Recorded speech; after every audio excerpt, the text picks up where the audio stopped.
RSG Philippines on the blue side potentially picking this time around Coach Panda. Kaso yun nga eh. Di ba? Mission failed successfully. Chip same. is on the red side. Yung Matilda nasa blue. Either way, ban pa rin yan parehas. Wait. Usually, people would wait kasi, okay, sa meta na to, yung Matilda tsaka Chip, medyo automatic ban niya sa red side. Yeah. Some teams would wait. If they're gonna ban the Matilda, ilalagay nila yan sa third ban. So nagmamatter din yung order ng ban.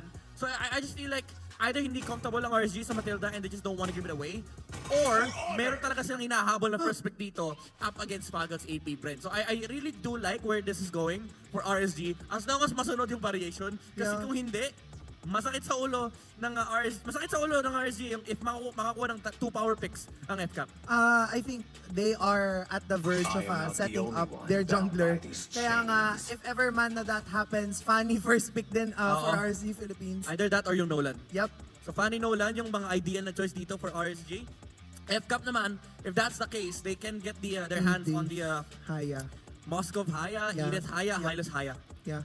Either of the two. And alam mo, nakakatuwa no, na for FCAP, parang ever since the adjustment, isa sila sa mga teams na kaya pang makapagpagana ng Hylos. Kasi ang hirap talaga paganahin ng Hylos right now. Yes, na-buff nga yung Clock of Destiny. Pero kasi hindi pa din enough yung sustainability ng Hylos. Ang laki ng binaba nung pag-angat ng physical defense na meron siya.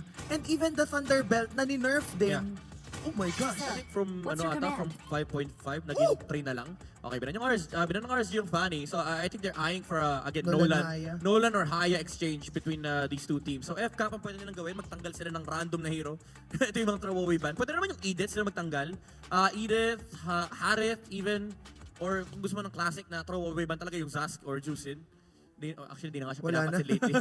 Di ba, parang Kahit open, hindi na pinipik yung Zas Oo, pati yung- Juicin. yung- Mas umaangat na ngayon Eve, Lou. Ooh! Okay. Nolan, ano to? Nolan Julian exchange. Yep. Ano kaya pipili ng RSG? Yun yung interesting. Actually, kung ikaw RSG, kung talagang gusto mo makuha yung jungle, yung pick it right now. Pero if wala kang pake dahil parehas naman nilalaro ni Irad yung Nolan Julian, pwede ko naman muna yung Edith Yeah. para at least makakakuha ka ng +1. Yeah, and what's good about that ay either way kapag nag-respond agad yung Falcons AP Bren ng isang hero, pwede na agad silang makakuha ng may sure na jungler pa din on their end. Ang medyo bad trip lang dito kapag kinuha ng FCAP yung Julian tsaka Nolan. Kasi remember, Tapos positive yun. post-positive yun ng Julian. Medyo bad trip nga lang yun, pero pwede mangyari. But ideally, you get the Julian. Yeah, And Moskov, Harry, Moskov, ang dami. maybe? Julian Moskov, Julian. Sige.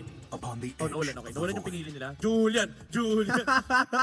Pwede naman Ruby or Vex. Moskov, Harry, for gold. Just imagine pag nag-Julian talaga sila dito. Apparently Wow. that's not gonna be the case. They're gonna repeat somewhat the same recipe na ginawa nila noong game number 1. And Auntie, you've had some reservations about this Hylos as well, pero it seems like they're gonna try it again. Yeah, right now, again, binabanggit natin, hindi ko pa ma-piece together kung paano nila napapagana yung Hylos at this point in time. But if it works and kaya pa din naman i-execute, they just need another hero na sobrang reliable in terms of crowd control. Yan kasi yung yung sinasabi ni Flap. Gulatin mo. Oo nga. Na-nerf, i-pick mo.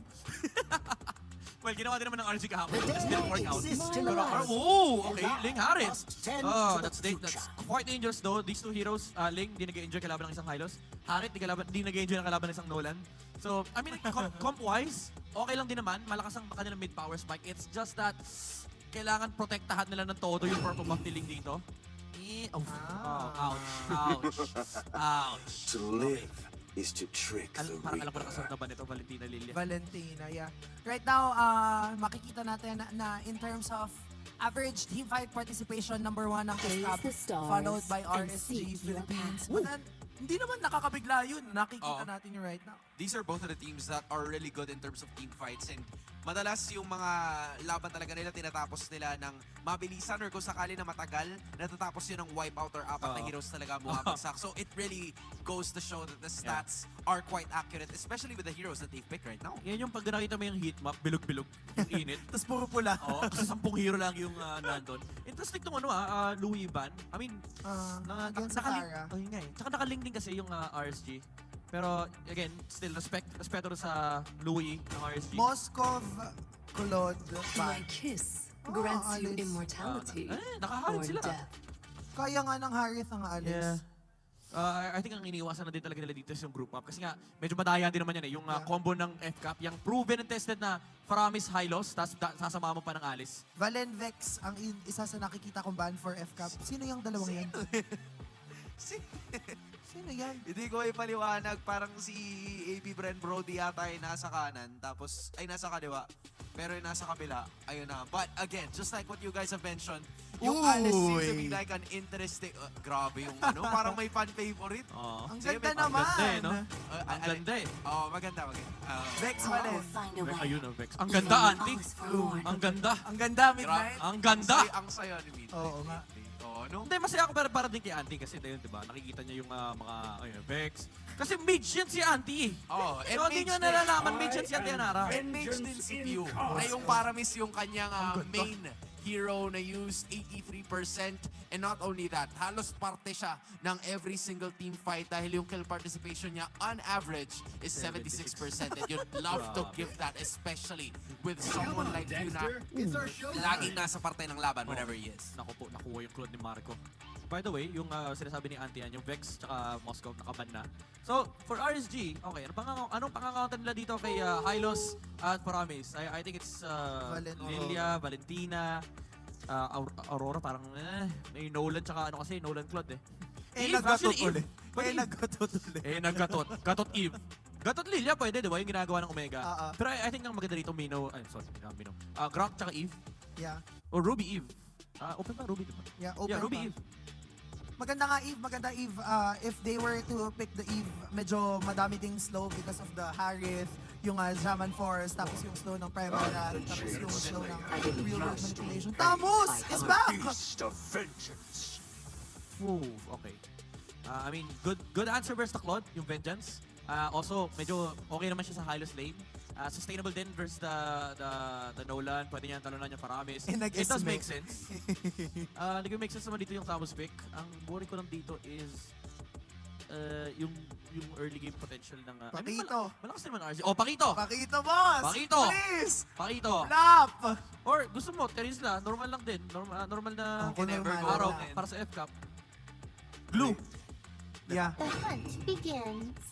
Ruby. Sabagay. Parang hindi tayo natuwa.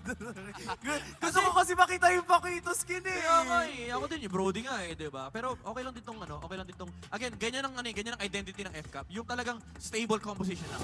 Hindi sila yung sobrang unorthodox na lalabas na sila sa kanilang scope ng kung anong alam nilang laruin. And what's good about this is that never silang kukulangin ng crowd control. Ito yung sinasabi ko kanina, kailangan may isang hero na reliable in terms of crowd control because Flap TZ in this Hylos, ang kanyang magiging role ay to act as a sandbag. Ubusin lahat ng spells and skills ng kalaban and yung mga kakampi niya yung bahala sa damage output. Falcons AP Bren leaning towards a stable lineup, pero RSG introducing Nibora to extend us possibly to a Game 3. Casters, pasok. Laban na to dahil marami-rami ang nakasalalay for this game alone, Burrito. It's a match point para sa Falcons Mobile Libre Legends. habang RSG Philippines is looking for a win by adjusting their draft for game number 2. Well, yung adjustment na nakita natin from games 1, papunta ngayon sa game na number 2. Ang maganda dito, no, nahawakan na ng RSG Philippines yung init na palagi nilang nagagamit. At medyo maganda rin ang mga nagiging performance nila, lalo na paghawak ito nila. Actually, mga last seasons pa, talagang isa to sa mga primal hero talaga na ginagamit ni Light. No? Pero si Nibor kasi, ito yung gusto kong tingnan eh. Tamus, di ba? Di ba, kahit yung reaction ng panel natin, to be honest, on how will Tamos play out, siguro some way, yun nga yung sinasabi nila ay maganda ito mamaya pag sa greater team fights against sa Claude, na nga lang din dito ni Super Marco. Pero yung Ruby talaga, yung last pick Ruby para sa FCAP, for me, somewhat, yun yung hinahanap ko, pero hindi onto the roam eh. Di ba? And sa ngayon, hindi talaga kukulangin ng crowd control. May pang-disengage pa sila at may pang-somewhat, di ba? Especially with the Netherrealm dito kay Few. Ang siguro kung pa-i-claim natin yung definition na or yung ibig sabihin ng mga lineup dito ng Falcons AB Brain ng RSG. Yung Falcons AB Brain kasi more an extended team fight. No, makunat ang mga hero sila. Meron silang Netherrealm para sa reset. And ng RSG Philippines naman, marami din namang crowd control kung iisipin mo na kasi dyan si Light, si Aqua, pwede rin siyang pumili dito kung ano mga kukunin niya. Tatlong Definitely. option niya dito di ba? Si Pew, si Owen, or si Flap. Kumbaga, yung option nila dito ay sumarado ng options ng Falcons AP Brand. Option. First blood. nabigyan kagad. Pero gets mo yun kasi medyo ano rin medyo hindi rin okay yung possession ni Owen. Hindi So talaga. kasi nga tatlo yung sumalubong sa kanya ngayon naman sinihil na kagad yung unang pagong ng laban na ito. Masyado pang malayo. Grabe si Kyle Libor, oh. pwede na reverse ito. Aabot nga ba itong si Kyle? Pero hindi na yon ang kanyang magiging punteriya kundi yung kanyang purple bomb.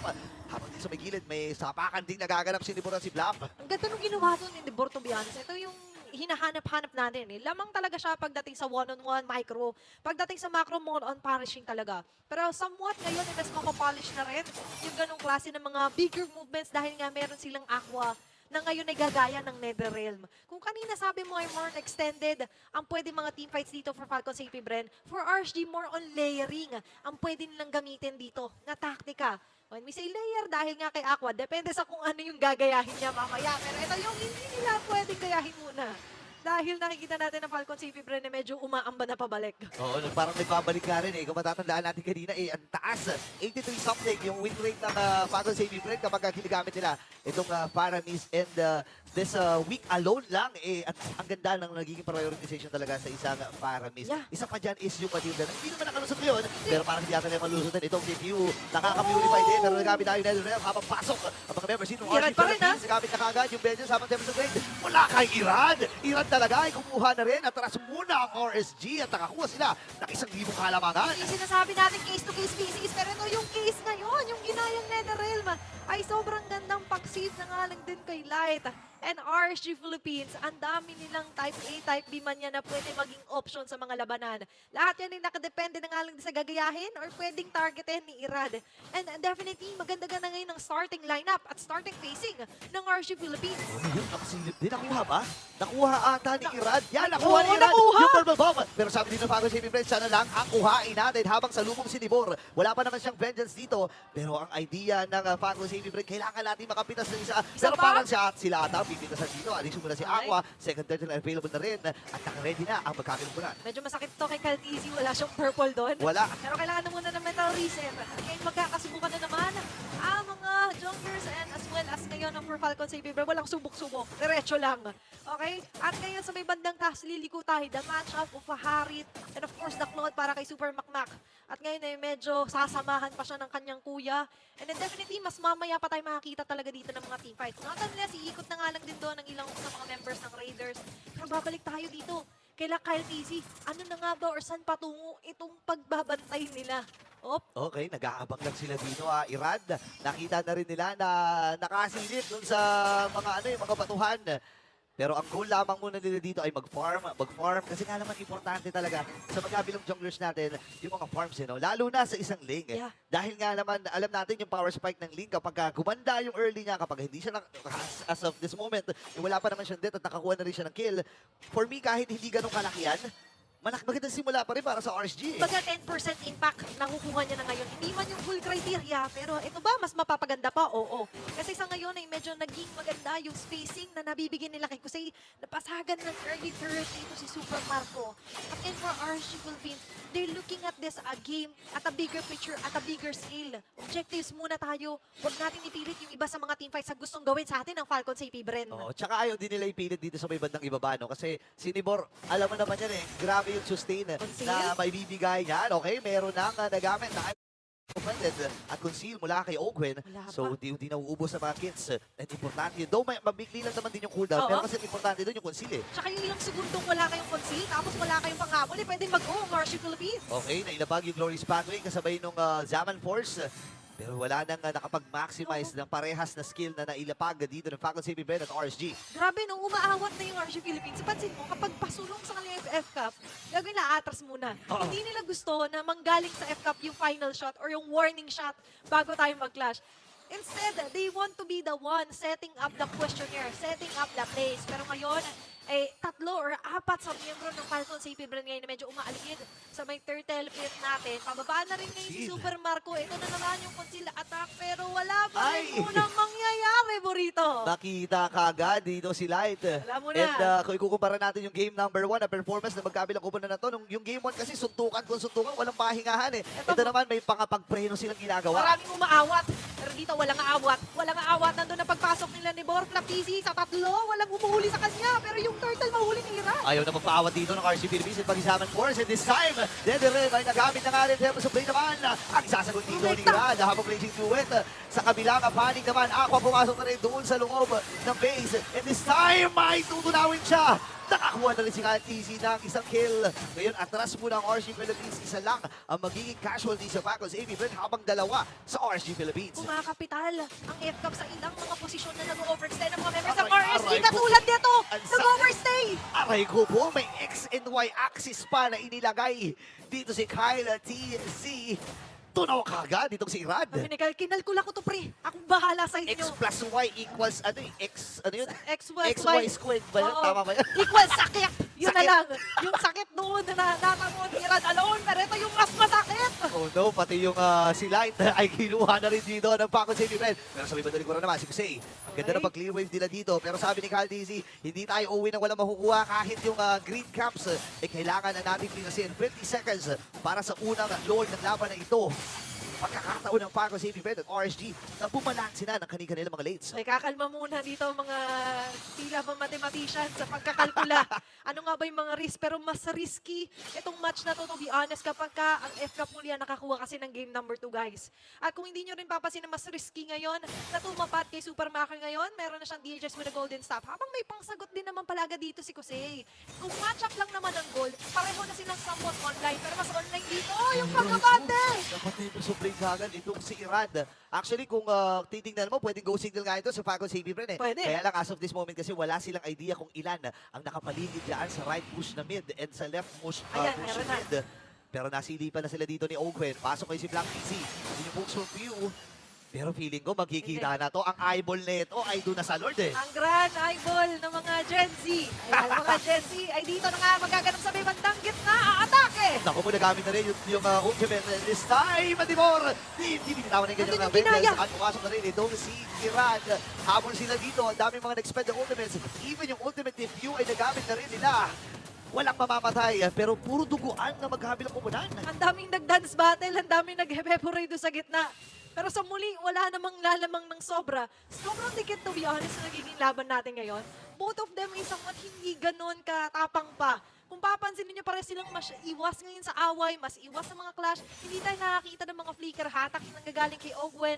And even from Aqua himself, di ba? More on pang depensa yung mga ginagaya niyang ultimate. So not really onto the setups. Oo. Counterplay ang puhunan dito ng RCPs. Habang for Falcons, AP Bren, where's the layer? Inaantay pa rin natin dito yung patong-patong na paghuli nila. Okay, nakita ng RSC dito ang kumunan ng Falcon Save Ray. Napanga yung Glorious Pathway! Pero si Rado Ricardo Light! makakakuha noon habang si Light naman ang magiging kabayaran sa RSG Philippines. Si Light lang ang kanilang isinuko dito pero merong pagkakataon ng Falcon Save Ray na gawin ang nararapat para Oo. pabunong-bahin itong gitnang tore pero nakadepensa din ang RSG. Liliko sila ng konti dito sa may jungle. Pero yung Lord hindi pa nila papansinin sa ngayon. Mas gusto sana nila makapitas kahit nag-isa muna bago sila magsimulian. Pero the game here is for RSG. Kailangan muna na mag-ingat. Hindi nila lumalalim masyado unless for Irad. Given na to, link to eh. Pero yung ibang mga members, unless kinument na dito ni Irad, hindi muna sila go-go. At ngayon, ang go muna na yung bad ng baba. Kung saan makakabasag na ng tore ang Lord na dala-dala nila. Unang Lord pa rin naman. Kaya pang tunawin to ng Falcon Save Brent. Pero mas sila ngayon yung medyo hindi ganun na naging aggressive sa laban na to. Yeah, and kung papansinin natin, no, ang nagiging role ni Libor dito sa laban na ito, kapag available yung vengeance niya, tsaka lalaban ang RSG Philippines. And parang si Libor na lang ang tagagasto ng mga skills dito ng Falcons AP Ben. Kaya pala, kasi ang kunat na rin, yung Queen Swings at tsaka yung War Axe, War Axe. malaking tulong yan. Hindi kunat ang nadadala niyan, kundi yung lifesteal eh, di ba? Oo. Tsaka yun yung mas gusto niya na pagka siya yung pinupuruhan ng mga members plus the vengeance na nga lang din. It gives enough time para sa ibang mga members katulad ni Kusei na makapaglatag ng Saman Force at dumash-dash lang through the land. Pero for Falcon CP Bren ngayon, kung numbers ang usapan, hindi naman sila nalulugi. Pero on the bigger picture, parang sila pa yung somewhat nalilituan dito ni Irad. Looking at the goal difference dito sa bawat role, hindi naman sobrang nagkakalayo, pero dito hindi makakalayo ibang mga members ng Falcon CP Bren. That's Irad alone na ilang members ang talagang umikot sa kanya alone. Oo, Oo, niligtas nga nila si Super Marco dun eh. And nagamit yung NetherRealm. So magandang idea ito para sa RG Philippines habang si Nibor, tinatrabaho lang talaga. Trabaho lang. Trabaho lang, literal. Yung goal niya kanina dito, sige, pagamitin natin ang mga ultimates yan. Ngayon naman, ibasagin natin yung mga malalapit na tore na nasa puder natin. Ngayon naman, Falcon Safety Brand. Nagkakita na rin sila dito sa may bandang gitna. Ryu ay nandun din para mag-clear ng wave. Pero naghahanap sila ng setup ha. Naghahanap ng away ngayon ng Falcon CP Brain, pero ang mga good boy na RG hindi muna nakikipag-away. Grabe si Irad oh. Pati si Irad ngayon, mistulang bang trabaho lang talaga yung gusto niya? And so far, kung ano yung kaninang hinahanap natin ng game number 1, mas ngayon binibigay yun ng RG Philippines. You have the balance pagdating sa minion wave. Walang basta-basta makakarekta, pero re-rekta yata sila kay Lai! Ay, nahatak ba? Nagamit na rin dito yung Primal Rat. Ay, And yung NetherRealm. Ngayon si Flat Easy. Umaabante lang talaga. Sige, nagkakantay lang ng magkakataon na pero mapapatay na ni Pew. Itong si Light 4v5 ang magiging laban Irad? na si Flat Easy. Magiging mo nila nagamit din yung NetherRealm. Tapos yung Blade mula dito kay Irad. Buhay pa rin si Kyle. Blazing duet mula kay Super Makmak. Dalawa kagad ang napatumba para sa RSG. Ito yung away na hinahanap ng Falcons AP Bren. Ngayon, dalawa matatanggal. Makakaabante pa dito ang ibang members ng Falcons AP Bren. Nasagutan na sa wakas yung tanong nila na kung saan nga ba manggagaling ang mga members ng Raiders. At ngayon, ang next target nila is going to be the Lord. May Irad na makakasalubong na si Easy. Pero mukhang hindi na nila palalapitin to. Rush Lord, First Lord na agad to. Yun ang nagiging call talaga at wala na rin pagkakataon ng RSG Philippines na i-contest yung Lord na yun. Ay, Habang naiipit eto na. nakakita na ba kayo Patintero. ng Irad? Naiipit at nako-corner dito habang Demis Blade ay na-force lamang dito ni Irad. Uy, may pa-4 blades pa. Kaya lang wala kasi siyang follow-up doon. Alam mo naman yung mga tips sa atin ng mga top jungler sa Pinas, more blades ka pag available. Oo nga. Diba? Shoutout kay Lazaida. Ano ngayon? Nakikita natin ang pag-abante ng Falcon CP Bren. It's what? 1.5 flash half kasi yung nangyari doon. Pero ngayon may Lord pa silang kasama. Second level Lord to para sa laban na ito. Pero sila na naman ngayon ang mas magdodominate dito sa may bandang taas ng RSG Philippines. Hinahunting na lang ngayon ni Kyle TZ kung saan nagpupunta si Irad. Pero habang hinahunting niya yun, somewhat nagki-clear din siya ng mga wave. Angat na naman ng mga minion ng Falcon CP Bren. Yun nga eh. Tapos mabilis ng dig pagtumba doon sa Torres sa gitna. Ngayon naman, Super Marco, itinatalaga nila para normal hits doon sa mga Torre. Kasi medyo malalim siya dito. Ilalabag yung Glorious Pathway. Formado Dumaga na. din ang Falcon Shady Brand. And this time, nagamit na rin yung Purify habang NetherRealm as well from Aqua. Sa likuran naman ay nandun si Irad. Aqua, naku medyo Nahatak naipit pa. at nahatak din. Ano yung double dash? Flap DC at buong kumula ng Falcon Shady Brand. Buhay pa rin. Habang Defense of Leg kay Irad. Naipit sa 5. Nauntog sa pader. At pagkakataon na ng Falcon Shady Brand ang mabante. You can't do that to me! You don't do that! Nakita mo, hindi na pinag-4 blades at ngayon makakabante pa ng Stone Falcon si Fibra na abante si Pew. Andiyan na nga lang din ang pagbasag ng mga tore and so far ay hindi pa basta-basta makahuli ngayon ang RSG Philippines. Maninis na pagsara ng gap doon ng FCAP ang ginawa nila. Napakaganda ng ginagawa dito ng Falcon Safety Brand. Meron pang flicker and hook mula dito kay Open. Naglakad Ngayon, atrasan na. sila ng Glorious Pathway. Pero sabi nila, sige na, putihin na agad natin yung ilaw. Meron niling pagpanag dito ang Falcon Safety Brand. Hawakan Blazing dito sila. Duet! Blazing Duet na naman mula kay Super Makmak. Pagkakataon na ng Falcon Safety Brand na umarangkada muli. A 2-0 sweep para sa Falcon CP Bren! What a game, ladies and gentlemen, para sa mga Bees. Hindi mo talaga pwedeng i-predict na mabilisan kung ano yung pwede mangyari. Dahil laging may